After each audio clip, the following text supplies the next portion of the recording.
बिस्मिल्लाहिर्रहमानिर्रहीम अस्सलाम वालेकुम वरहमतुल्लाहि वबरकातुहू। मैं हूँ Sadia but from fantastic forex. आज हम अपनी इस वीडियो में कप एंड हैंडल के बारे में बात करेंगे। Cup and handle chart pattern की एक टाइप है।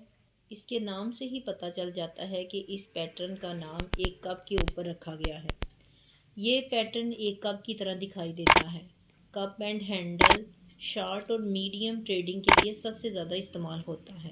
Cup and handle chart pattern दो तरह का होता है, bullish continuation cup and handle, bearish continuation cup and handle. Bullish continuation buy के ट्रेंड का मैसेज देता है, मतलब कि मार्केट में जो बाय का ट्रेंड चल रहा है वो अभी मज़ीद और जारी रहेगा। और इसी तरह bearish continuation cup and handle sell के ट्रेंड का पैगाम देता है कि मार्केट में जो सेल का ट्रेंड चल रहा है वो अभी मज़ीद इसी ट्रेंड में मार्केट रहेगी।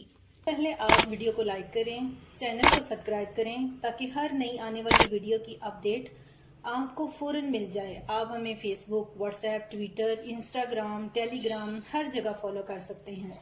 आप हमारे ब्रोकर के साथ रियल ट्रेडिंग अकाउंट भी बना सकते हैं। अकाउंट क्रिएट करने के बाद हमें व्हाट्सएप करें, हम आपको अपने वीआईपी ग्रुप में ऐड करेंगे जहां आप फ्री सिग्नल्स और हर तरह की अपडेट रिसीव करेंगे, वो भी बिल्कुल फ्री। इन सब का लिंक डिस्क्रिप्शन में मौजूद है।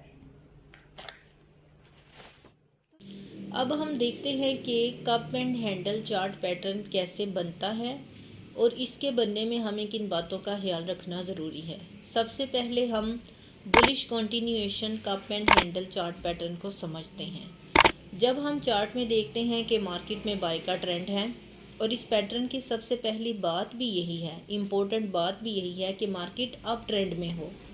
इस तरह प्राइस एक रेजिस्टेंस बनाकर नीचे की तरफ आने लगता है और कुछ वक्त तक एक सीमित रेंज में काम करते हुए रोड की तरह शक्ल बनाता है, गुलाई की तरह शक्ल बनाता है, बनाते हुए ऊपर की तरफ जाता है। और जब पहले रेजिस्टेंस तक प्राइस पहुंच जाता है तो ये गोल शेप मुकम्मल होती है।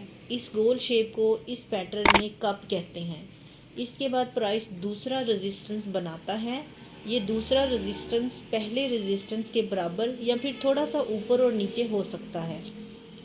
इसके बाद प्राइस एक छोटे से कंसोलिडेशन पीरियड में चला जाता है। कंसोलिडेशन पीरियड मतलब एक सीमित रेंज में इस पीरियड का झुकाव नीचे की तरफ होता है। इस कंसोलिडेशन पीरियड को इस पैटर्न में हैंडल कहते हैं। और जब प्राइस में ब्रेकआउट होता है तो तब बाय का ट्रेंड एक बार फिर जारी हो जाता है। इस तरह बाय का ट्रेंड जारी रहता है। जब प्राइस में ब्रेकआउट होता है तो फिर वॉल्यूम इंडिकेटर में वॉल्यूम भी बढ़ जाता है। Cup and bullish continuation cup and handle chart pattern बनता है। इसी तरह bearish continuation cup and handle chart pattern को भी सीखते हैं। जब चार्ट में बेरिश का ट्रेंड चल रहा हो तो bearish continuation cup and handle chart pattern की पहली बात भी यही है कि मार्केट में सेल का ट्रेंड हो, मार्केट डाउन साइड पे हो। इसके बाद प्राइस एक सपोर्ट बनाकर ऊपर की तरफ जाने लगता है और कुछ वक्त तक एक सिमत में रहकर राउंड नुमा शक्ल या गोल नुमा शक्ल बनाता है। पहले सपोर्ट्स के बराबर जब प्राइस पहुंचता है तो ये राउंड शक्ल पूरी हो जाती है। इस गोल शेप को इस पैटर्न में कप कहते हैं। इसके बाद प्राइस दूसरा सपोर्ट बनाता है और ये सपोर्ट पहले सपोर्ट की बराबर या फिर थोड़ा सा ऊपर और नीचे हो सकता है। इसके बाद प्राइस एक छोटे से कंसोलिडेशन पीरियड में चला जाता है। कंसोलिडेशन पीरियड मतलब एक सीमित रेंज में। इस कंसोलिडेशन पीरियड को इस पैटर्न में हैंडल कहते हैं। इस कंसोलिडेशन पीरियड का झुकाव ऊपर की तरफ होता है। जब प्राइस में ब्रेकआउट होता है तो फिर सेल का ट्रेंड एक बार फिर स्टार्ट हो जाता है। जब पैटर्न में ब्रेक डाउन होता है तो वॉल्यूम इंडिकेटर में वॉल्यूम भी ज़्यादा हो जाता है। इस तरह bearish continuation cup and handle chart pattern बनता है। चार्ट पैटर्न हर टाइम फ्रेम में बनते हैं और हर टाइम फ्रेम में अच्छी तरह काम करते हैं। Cup and handle chart pattern के साथ हम बाय कैसे कर सकते हैं, अब हम इस बात को समझेंगे। इस पैटर्न के साथ बाय करते वक्त आपको रिस्क रिवार्ड रेशो और स्टॉप लॉस का इल्म होना ज़रूरी है। क्योंकि चार्ट पैटर्न के साथ इनका इल्म होना बहुत ज़रूरी है। अगर आपको चार्ट में बुलिश कप एंड हैंडल का फॉर्मेशन नज़र आ रहा है तो आपको सबसे पहले कप एंड हैंडल पैटर्न के जो दोनों रेजिस्टेंस हैं उनके हाई को टच करते हुए एक हॉरिजेंटल लाइन ड्रा करनी होगी।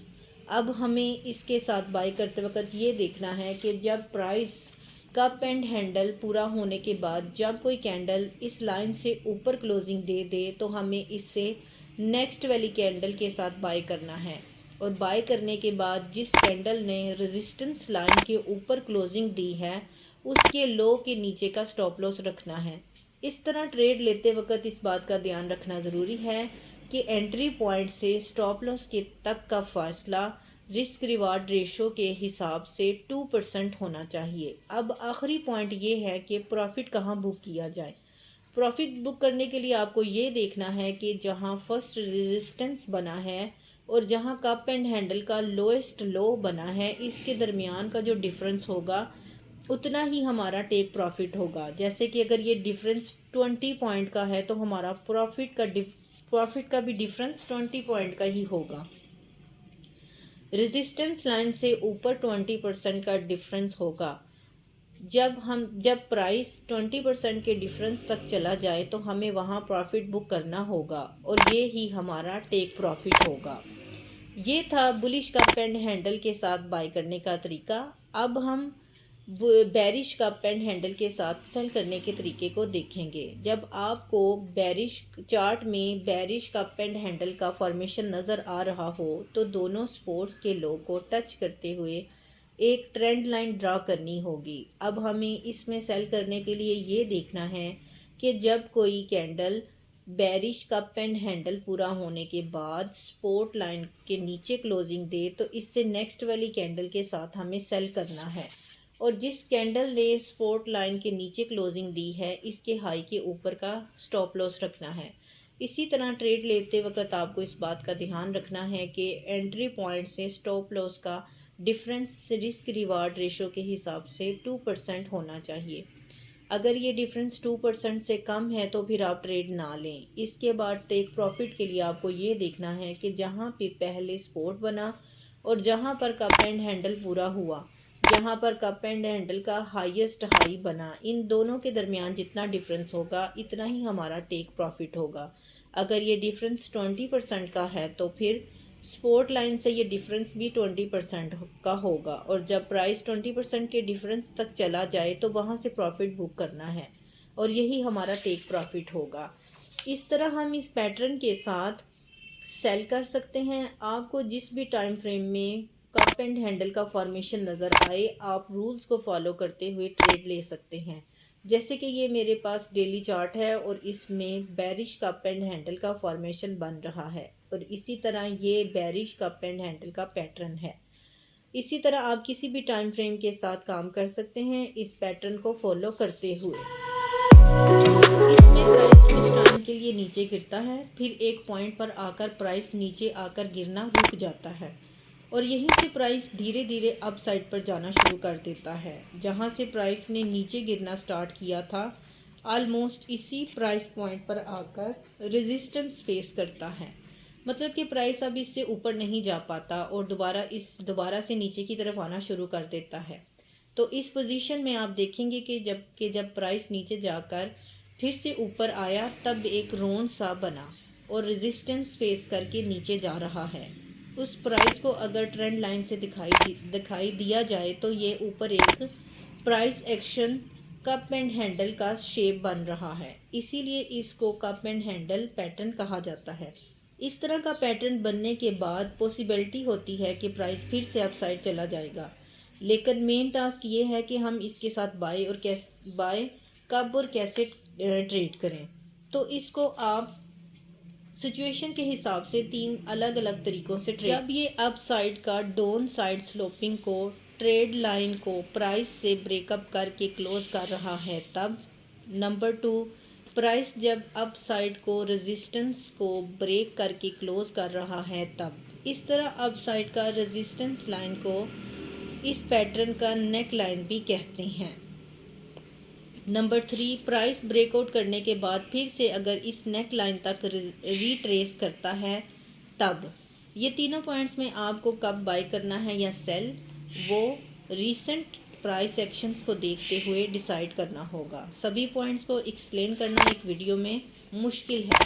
तो इस एग्जांपल में अगर देखा जाए तो यहाँ पर नेक्स्ट कैंडल एक बुलिश कैंडल है और इससे पिछली 2 कैंडल्स को देखा जाए तो उस हिसाब से ये एक बुलिश इनगल्फिंग पैटर्न बन रहा है, लेकिन ये एक स्ट्रॉन्ग बुलिश इनगल्फिंग पैटर्न नहीं है क्योंकि इसमें कैंडल ने अच्छे से ब्रेकआउट नहीं किया।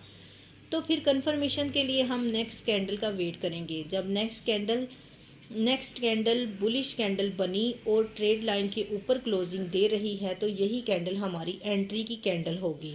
स्टॉप लॉस और टारगेट का तरीका वही होगा, लेकिन टारगेट आपका फिक्स नहीं होता। प्राइस एक्शंस को देखकर अगर चेंज करने की ज़रूरत पड़ रही है तो वो भी आप कर सकते हैं।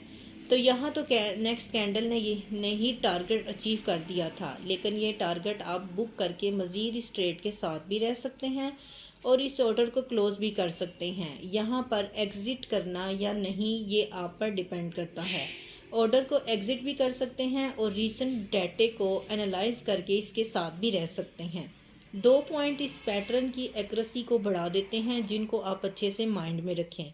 नंबर 1, नेक लाइन से लो पॉइंट तक का डिफरेंस मेजर करना है और उस मिडल पॉइंट से एक हॉरिजेंटल लाइन ड्रा करनी है। अब ये देखना होगा कि जब प्राइस नेक लाइन को टच करके नीचे की तरफ आ रहा है तो तब नीचे की ट्रेंड लाइन को कोई भी कैंडल ब्रेक करके क्लोजिंग ना दे।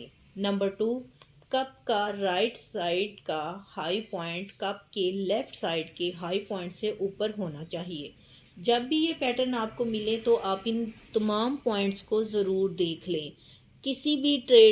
कोई भी ट्रेड लेते वक्त आपको फुल कंफर्मेशन होनी चाहिए। विदाउट लॉजिक, विदाउट कंफर्मेशन और विदाउट इंफॉर्मेशन आप ट्रेड ना लें। वीडियो पसंद आए तो लाइक ज़रूर करें। शुक्रिया। अल्लाह हाफिज़।